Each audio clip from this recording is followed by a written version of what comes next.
Hello दोस्तों, welcome on track to success. आइए देखते हैं कि कल हम लोगों ने कहाँ तक पढ़ा था। कल हम लोगों ने अनुसूचियाँ देख ली थी, ठीक है।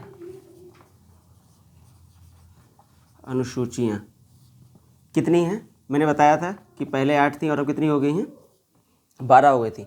और उन 12 को क्रम से मैंने याद भी करवाया था कि पहले आपने जो है राज्यसभा के लिए अप्लाई किया, उसके बाद आपने उसका वेतन देखा कितना मिलता है। वेतन देखने के बाद आपने वहाँ जाके फिर शपथ ली, और शपथ लेने के बाद वहाँ आपको सीट का आवंटन हुआ।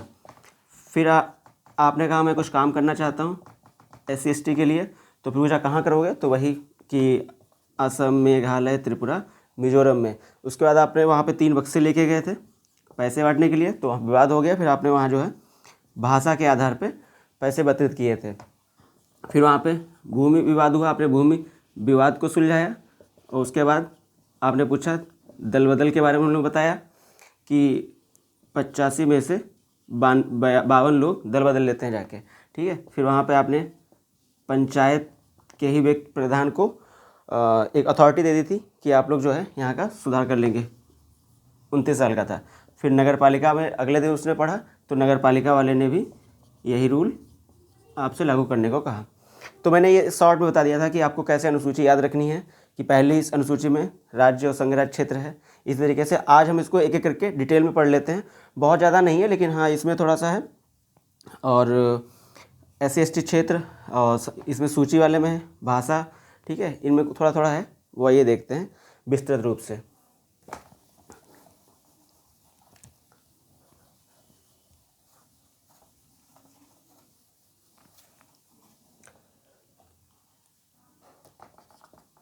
पहली अनुसूची में है कि राज्य एवं संघ राज्य, जिसे UT कहते हैं, ठीक है। संघ और राज्य क्षेत्र, इसमें दिया रहेगा कि आपके कितने राज्य हैं, कितने संघ राज्य क्षेत्र हैं। जैसे यूनियन टेरिटरी, जैसे दिल्ली हुआ, जम्मू कश्मीर, लद्दाख, ये सब यूनियन टेरिटरी हैं, ठीक है। अंडमान निकोबार, लक्षद्वीप, इस तरीके से जो भी राज्य हैं वो सब इसमें आपको सब लिखा रहेगा कि कौन से कितने राज्य हैं, उनका क्या क्षेत्र है, कहाँ से कहाँ तक, और कितने UT हैं, उनका क्या क्षेत्र है, ठीक है। तो इससे क्वेश्चन क्या बनेगा, इससे क्वेश्चन पहले तो आपसे पूछ लेगा कि संघ और राज्य क्षेत्र से संबंधित कौन सा अनुसूची है, तो आपको बताना पड़ेगा एक। कई बार इस तरह घुमा के पूछता है कि अगर कोई नया राज्य बनता है या नया कोई UT बनता है, तो किस अनुसूची में, इन 12 में से किस अनुसूची में फेरबदल करना पड़ेगा या संशोधन करना पड़ेगा। तो किस में दिया है राज्य UT के बारे में, जाहिर सी बात है पहली अनुसूची में, तो जाहिर सी बात है पहली अनुसूची में संशोधन करना पड़ेगा, ठीक है। इसमें इतना ही रहेगा। आइए देखते हैं दूसरी अनुसूची में। दूसरी अनुसूची मैंने क्या बताया था कि आप वेतन देखेंगे, वेतन और भत्ते या कह लीजिए पेंशन, जो कर्मचारी लोग हैं उनका कितना वेतन, भत्ता और पेंशन के बारे में कितना क्या रहेगा, ये इसमें दिया हुआ है। ये डायरेक्ट क्वेश्चन पूछ लेगा आपसे कि वेतन भत्ते के बारे में किस में दिया है, या ऐसे पूछेगा दूसरी अनुसूची में क्या दिया गया है, या 4 इधर दे देगा, 4 उसके आगे दे देगा, मिलान करो पहली अनुसूची का कौन सा है, भाषा किससे मिलती है, तीसरी चौथी, इस तरीके से आपको मैच करने के लिए भी दे देगा। बहुत ज़्यादा कुछ नहीं है इसमें। तीसरी, इसमें मैंने बताया था कि फिर वेतन आपने देख लिया, उसके बाद आप जाएंगे तो आपको शपथ लेनी पड़ेगी, ठीक है। जब आप शपथ लेने जाएंगे तो आप शपथ लेने गए, तो अब इसमें जो है प्रारूप दिए गए हैं, शपथ लेने के प्रारूप दिए गए हैं कि कौन सा व्यक्ति किस तरीके से शपथ लेगा। तो इसमें प्रारूप दिए गए हैं 8 प्रारूप दिए गए हैं। तो कौन कौन से प्रारूप दिए गए हैं एक नज़र देख लेते हैं। जैसे केंद्र के मंत्री, ठीक है, और इधर राज्य के मंत्री, ठीक है। इसमें संसद सदस्य, इधर विधानसभा के सदस्य का शपथ का प्रारूप दिया गया है, ठीक है। इसमें आपका जो उच्चतम न्यायालय यानी सुप्रीम कोर्ट के जो चीफ जस्टिस नहीं, जस्टिस होते हैं जो, उनका, और प्लस कैग का भी दिया रहेगा। और इधर जो है हाई कोर्ट के जो जस्टिस लोग रहते हैं उनके शपथ का प्रारूप दिया रहेगा। इसमें वो फेमस क्वेश्चन है कि पूछेगा कि आपको दे देगा कि राष्ट्रपति का भी जो है इसमें प्रारूप दिया रहता है, लेकिन राष्ट्रपति के शपथ का प्रारूप इस अनुसूची में नहीं दिया है। उनका जो है आर्टिकल 60 के अंतर्गत शपथ का प्रारूप दिया गया है। ठीक है, तो ये चीज़ इसमें ध्यान रखने वाली है। उसमें दे देगा कि इतने लोगों का दिया है, तो उसमें आपको बताना होगा किसका नहीं है, या दे देगा उपरोक्त सभी। इस तरीके से आपसे यहाँ से क्वेश्चन पूछता है। ठीक है, तो ये इधर हो गया। अब देखते हैं चौथी अनुसूची में मैंने क्या बताया था। चौथी अनुसूची मैंने बताया था कि आपको एक फिर सीट आवंटित कर दी जाएगी। जब सीट आवंटित की जाएगी मतलब जो है राज्यसभा में किस राज्य और किस यूटी को कितनी सीटें मिलेंगी। ठीक है, क्योंकि राज्यसभा में सीटें जाहिर सी बात कम है, तो किस राज्य को कितनी सीटें मिलेंगी ये डिफाइन किया गया है इस अनुसूची में, चौथी अनुसूची में। ठीक है, तो किस राज्य को एरिया के हिसाब से और जनसंख्या के हिसाब से इसमें वितरित किया जाता है। तो 4 इधर हो गई। अब आइए बाकी की 4 देख लेते हैं। इसमें 5, 6, 7, 8 मैंने कि पहले आप SC/ST के लिए कार्य करना चाहते हैं, कौन से, असम, मेघालय, त्रिपुरा, मिजोरम, और फिर 3 बॉक्स। ठीक है, फिर विवाद हो गया, फिर भाषा। ठीक है, तो देखते हैं 5वीं अनुसूची में क्या है। SC/ST के क्या प्रशासन रहेगा, क्या वहाँ के उपबंध रहेंगे। ठीक है, लेकिन SC/ST जो जनजातीय क्षेत्र, इसको मूलतः बोलते हैं जनजातीय क्षेत्र। ठीक है, SC भी नहीं कह सकते, ST क्षेत्र कह सकते हैं मेनली, कि जो है जनजातीय क्षेत्र, जो वन वगैरह जो इसमें जो रहते हैं आदिवासी, उनके लिए है कि वहाँ का प्रशासन क्या रहेगा, वहाँ के लिए क्या उपबंध हैं। ठीक है, जैसे कई बार आपने सुना होगा कि जनजातीय क्षेत्र में बहुत मिनरल्स वगैरह होते हैं, झारखंड, छत्तीसगढ़ में वहाँ खुदाई होती रहती है। तो अनुसूची 5 के तहत ही अगर कोई राज्य या राज्य की कोई संस्था किसी प्राइवेट कंपनी को खदान या खोदने के लिए, मिनरल निकालने के लिए अगर दे देता है, तो इस अनुसूची के लिए, इस अनुसूची के तहत हाई कोर्ट या सुप्रीम कोर्ट जो है उसको अनवैलिड कर सकती है। ठीक है, उसको मना कर सकती है। ये हो गया। तो आपसे कई बार पूछा जाएगा क्वेश्चन इससे कि जनजातीय क्षेत्र से संबंधित कौन सी अनुसूची है, तो 5वीं। ठीक है, और ये भी असम, मेघालय, त्रिपुरा, मिजोरम, असम, मेघालय, त्रिपुरा, मिजोरम। ठीक, असम, मेघालय, त्रिपुरा, मिजोरम। इसमें क्या है, यहाँ भी जनजातीय क्षेत्रों का प्रशासन है कि जनजातीय जो क्षेत्र है उसका कैसा प्रशासन रहेगा, या वहाँ के क्या उपबंध रहेंगे। ठीक है, तो इसमें क्या अंतर है, ये भी जनजातीय क्षेत्रों के लिए है, ये भी जनजातीय क्षेत्रों के लिए है। तो इसमें अंतर ये है कि ये सिर्फ 4 राज्यों की बात करता है, असम, मेघालय, त्रिपुरा, मिजोरम, और ये इन 4 राज्यों को छोड़कर जो बाकी देश में जहाँ भी जनजातीय क्षेत्र है उसके प्रशासन की बात करता है। ठीक है, तो यहाँ हमने बताया था, यहाँ से क्वेश्चन इस तरीके से बनेगा कि पूछेगा छठी अनुसूची में कौन से 4 राज्य का वर्णन दिया गया है। ठीक है, तो ये दे देगा, या 4 राज्य दे देगा, उसमें से एक इसमें से कम देगा, कोई एक अलग दे देगा, तो पूछेगा इसमें से कौन सा राज्य है जिसमें ये छठी अनुसूची लागू नहीं है।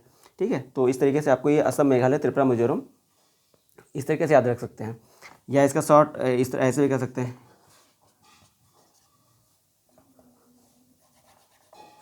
मातम।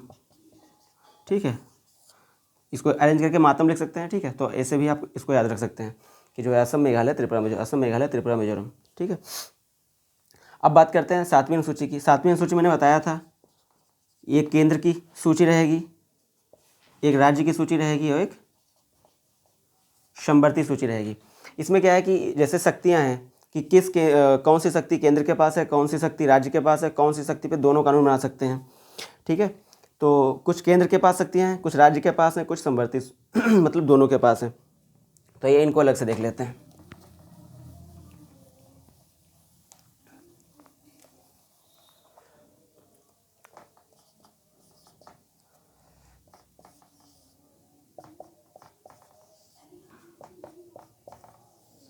ठीक है, ये हो गया केंद्र, राज्य, समवर्ती। ठीक है, केंद्र के पास पहले 97 थे, राज्य के पास 66 थे, और समवर्ती सूची में 47 थे। ये अपने सचिन पाजी जैसे 97 पे आउट हो गए, समझ लीजिए। ठीक है, ये शिखर धवन 50 तो बना लेता है, 50 के आगे शतक नहीं कन्वर्ट कर सकता है। कर पाता है जल्दी से। ठीक है, ये धवन पाजी हो गए, ये अपने विराट कोहली स्टार्टिंग में 47 पर ही आउट हो जाते थे। लेकिन बाद में क्या हुआ कि इस राज्य सूची के 5 विषय निकाल के इसमें आ गए, तो ये कितने हो गए, 52 हो गए। ठीक है, तो इसमें से लेस हो जाएंगे, लेकिन इसमें लेस होके जो बचे हैं वो 59 बचे हैं। अब एक इसमें बढ़ गया है, ये हो गए 98। ठीक है, इसमें 98, इसमें 59 हो गए हैं। और इसमें संवर्ती सूची में इधर से 5 निकल के इसमें हो गए हैं। ये 92 जो 42nd अमेंडमेंट हुआ था 1976 में भी उसमें निकल के गए थे। शिक्षा वगैरह जो है यहाँ से निकल के, शिक्षा पहले राज्य का जो राज्य सूची में आता था, ठीक है, और अब संवर्ती सूची में पहुँच गया। इनका सूची का मतलब ये है कि किन विषयों पर केंद्र नियम बनाएगा, किन विषयों पर राज्य नियम बनाएगा, किन विषयों पर दोनों नियम बनाएंगे। ठीक है, तो आपने समझ, जैसे केंद्र में क्या क्या है, जैसे रक्षा, भारत की रक्षा कैसे करनी है केंद्र के पास है। विदेश नीति कैसी होगी, विदेश के मामले कैसे हैं। ठीक है, और रेलवे, ठीक है, रेडियो टेलीविज़न, ठीक है, ये सब इसमें आएंगे। राज्य सूची में क्या रहेगा, जो राज्य का, जैसे पुलिस और रेलवे पुलिस, ठीक है, रेलवे पुलिस या स्टेट पुलिस, इस तरीके से। संवर्ती सूची में जैसे शिक्षा, वन, ठीक है, तो और जैसे जनसंख्या नियंत्रण। ठीक है, तो ये कुछ इम्पॉर्टेंट है, इनको याद रखना जरूरी है। शिक्षा हो गया, वन हो गया। जैसे इसमें पूछेगा आपको एक स्वास्थ्य लोक करके, वो इसके अंतर्गत आता है। ठीक है, तो आप समझ गए होंगे, केंद्र पहले 97 थे, 97 से 98 हो गए हैं, 66 से 59 बचे हैं, और इसमें 5 चले गए तो 47 से 5 जुड़ के 52 हो गए हैं। ठीक है, अब देखते हैं 8वीं अनुसूची के बारे में। 8वीं अनुसूची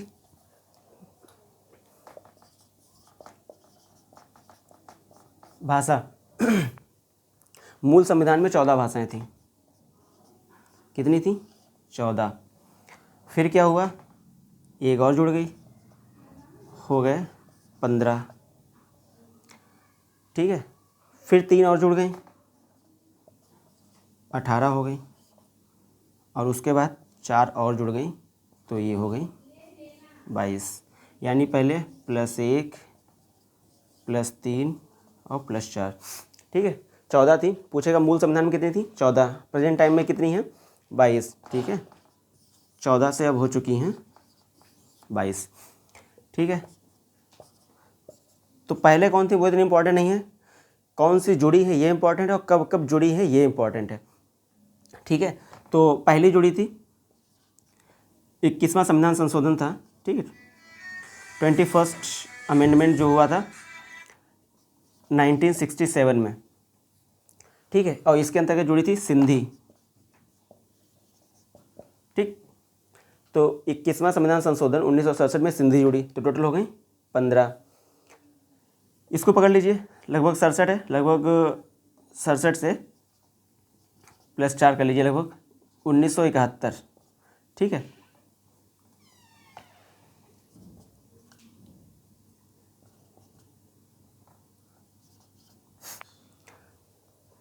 इक्कीसवां संविधान संशोधन 1967 में सिंधी जोड़ी गई। उसके बाद 3 और जोड़ी गई, उनको हम शॉर्ट फॉर्म में कहते हैं नमक। क्या कहते हैं, नमक। नेपाली, मणिपुरी, कोंकणी, इनको लिख देते हैं नमक। नेपाली, मणिपुरी, कोंकणी। ठीक है, नमक। इसको कैसे रखेंगे, 21वां संविधान संशोधन 1967 में सिंधी, उसके बाद 67 के थोड़ा सा आगे 71वां संविधान संशोधन 1992। अब यहाँ से 92 को उठाइए, इधर लाइए, 92वें संविधान संशोधन 2004। ठीक है, इसमें 4 जोड़ी गई, मैथिली, संथाली, डोगरी, बोडो। 92nd amendment 2004, Maithili, Santhali, Dogri, Bodo. ठीक है, तो टोटल कितनी हो गई, 22। पहले 14 थी, 22 हो गए। 21वां संविधान संशोधन 1967 सिंधी, 18वां संविधान संशोधन 3 जोड़ गई तो 18 हो गई। 71st अमेंडमेंट 1992, इसमें नमक जोड़ा गया। नमक का मतलब नेपाली, मणिपुरी, कोंकणी, ठीक है। और उसके बाद 4 और जोड़ी गई, मैथिली, संथाली, डोगरी, बोडो। ये कब जोड़ी गई? इसको इधर उठा लीजिए, 92 2004। अब देखेंगे अगर 21 और 71 को जोड़ेंगे तब भी 92 ही आएगा। 112 2 और 7 9, ठीक है। तो इस तरीके से भी ये याद रख सकते हैं, ठीक है। तो ये बहुत इंपॉर्टेंट है, इसमें कई बार पूछा गया है, ठीक है, कि कितनी थी मूल संविधान में, कितनी थी प्रेजेंट टाइम में कितनी है। चलिए आगे देखते हैं।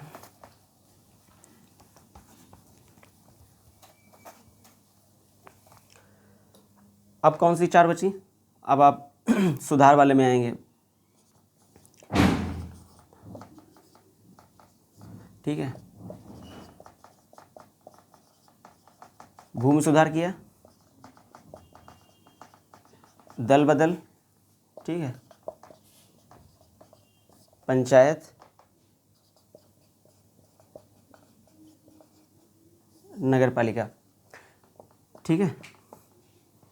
भूमि सुधार को बताया था कि आपने भूमि सुधार किया तो उन्होंने 51 रुपये प्रसाद चढ़ा, क्योंकि ये पहली बार था, फर्स्ट टाइम था उनके लिए। यानी ये जुड़ा था 1951 में पहले संविधान संशोधन के तहत। तो जाहिर सी बात इस समय प्रधानमंत्री कौन होंगे? जवाहरलाल नेहरू होगा, जवाहरलाल नेहरू जी होंगे, क्योंकि उनको पूछा गया, कई बार क्वेश्चन पूछा गया कि जो पहला संविधान संशोधन हुआ था उस टाइम कौन से प्रधानमंत्री थे? तो जवाहरलाल नेहरू थे, ठीक है। तो इसमें होता क्या है, इसमें यह था कि जब किसी कानून को संसद बनाती थी, अगर उसको न्यायिक समीक्षा के लिए नहीं जाने देना है तो इस अनुसूची में डाल दो, इसीलिए अनुसूची बनाई गई थी। तो भूमि सुधार के लिए उस समय इसलिए बनाई गई थी क्योंकि उस समय जमींदारी, जब देश आज़ाद हुआ तो जमींदारी प्रथा थी, जमींदारों के पास बहुत ज़्यादा जगह हुआ करती थी। और भारत को अब जैसे कोई रेल निकालनी है, कोई सड़क बनानी है तो हमें ज़मीन चाहिए, तो ज़मीन चाहिए। तो अब वो क्या करते थे कि जमींदार कोर्ट चले जाते थे कि मेरा आर्टिकल जो 12 से 35 में जो हमें फंडामेंटल राइट दिए गए हैं, फंडामेंटल जो राइट दिए गए हैं, यानी जो मौलिक अधिकार दिए गए हैं, उनका हनन हो रहा है, हमारी ज़मीन छीनी जा रही है, तो लोग कोर्ट चले जाते थे। तो सोचा, तो ये इसलिए जो है कहा ये कोर्ट ना जा पाएँ, इसलिए नवीं अनुसूची बनाई गई और उस नवीं अनुसूची में विषय डाल दिया गया, क्योंकि नवीं अनुसूची में जो भी विषय डाले जाएंगे उनको फिर कोर्ट नहीं उन पर जाया जा सकता है, ठीक है। तो इसलिए उसमें डाल दिया गया और ये अनुसूची जोड़ी गई। लेकिन क्या हुआ कि फिर 2007 में एक वर्डिक्ट आता है, IR कोएल्हो करके वर्सेस तमिलनाडु, ठीक है। तो इसमें कहा गया कि ऐसा है, आप अगर इसमें अनुसूची में कोई विषय डालते हैं, ठीक है, संसद का अधिकार है, संसद किसी विषय को नौवीं अनुसूची में डाल सकती है, ठीक है। लेकिन ऐसा नहीं कि अब न्यायिक समीक्षा नहीं होगी, यानी आप उस पर कोर्ट नहीं जा सकते हैं। अगर आपका किसी व्यक्ति का आर्टिकल 14, आर्टिकल 19 और आर्टिकल 21 का अगर हनन नहीं हो रहा है तब आप नहीं जा सकते। अगर इनमें से किसी का भी अगर हनन होता है तो आप कोर्ट जाएंगे। लेकिन ये कब से? 24 अप्रैल 1973, यानी कोर्ट ने कहा, इस वाले केस में कहा कि 24 अप्रैल 1973, यानी ये केस जानते हैं, केशवानंद भारती वाला केस है। कहा कि इसके बाद इसमें डाले गए किसी भी विषय पर अगर उसका आर्टिकल 14, आर्टिकल 19 और आर्टिकल 21 के तहत हनन हो रहा है तो आप उसको न्यायिक समीक्षा के लिए कोर्ट ले जा सकते हैं। आर्टिकल 14 में क्या है? समानता का है। 19 में क्या है? फ्रीडम ऑफ स्पीच वगैरह आता है, ठीक है। और 21 में जीवन जीने के लिए है। तो आप ये समझ गए होंगे कि 2007 में वर्डिक्ट आता है, वो उसमें सुप्रीम कोर्ट निर्णय देता है कि 24 अप्रैल 1973 के बाद अगर कोई इसमें नवीन सूची में कोई डाला जाता है, ठीक है, और अगर उसका आर्टिकल 14, 19 और 21 का हनन हो रहा है तो वो कोर्ट जा सकता है न्यायिक समीक्षा के लिए, ठीक है, समझ गए। दल बदल मैंने पहले बताया कि पहले लोग जो थे दल बदल लेते थे, लेकिन फिर बाद में आया कि जो है इसको रोकने के लिए कि हम जीते दूसरी पार्टी से थे, संसद में गए, वहाँ फिर हमने पार्टी चेंज कर ली, तो उसकी जो है निरर्थता, मतलब जो है उसकी जैसे अगर वो MLC बन के गया है तो उसका MLC ख़त्म कर दिया जाएगा, और अगर MP बन के गया है तो पार्टी से उस तरह MP निकाल दिया जाएगा। तो निरर्थता के बारे में दिया गया किस तरीके से उसको जो है बचा के रखना जाएगा, किस तरीके उसको जो है निरर्थता कर दिया जाएगा। तो ये देगा, अगर किसी पार्टी का 2/3 जाता है ठीक है। अगर मान लीजिए मान लीजिए 90 किसी पार्टी की 90 सीटें थी, अगर उसमें से 2/3 मतलब 60 लोग चले जाते हैं, ठीक है, मतलब 2/3, तब उस पर ये नहीं लगेगा, 2/3 पे छूट जाता है। ठीक है, यहाँ तक हो गया। चलिए ठीक, देख ही लेते हैं। अब इसमें ज़्यादा कुछ है नहीं, इसमें ये सब पूछेगा तो आप बता देंगे। इसमें तो सिंपल मैंने बताया था कि 29 वर्ष का, यानी वो 29 विषय होते हैं। ठीक है, पंचायत में कितने विषय हैं? 29। मतलब पंचायत क्या है, पंचायत का क्या प्रशासन होगा, पंचायत के उपबंध क्या हैं, पंचायत की शक्तियाँ क्या हैं, वो इसमें दिया गया है। ठीक है, और मैंने बताया था 1992 73 अमेंडमेंट।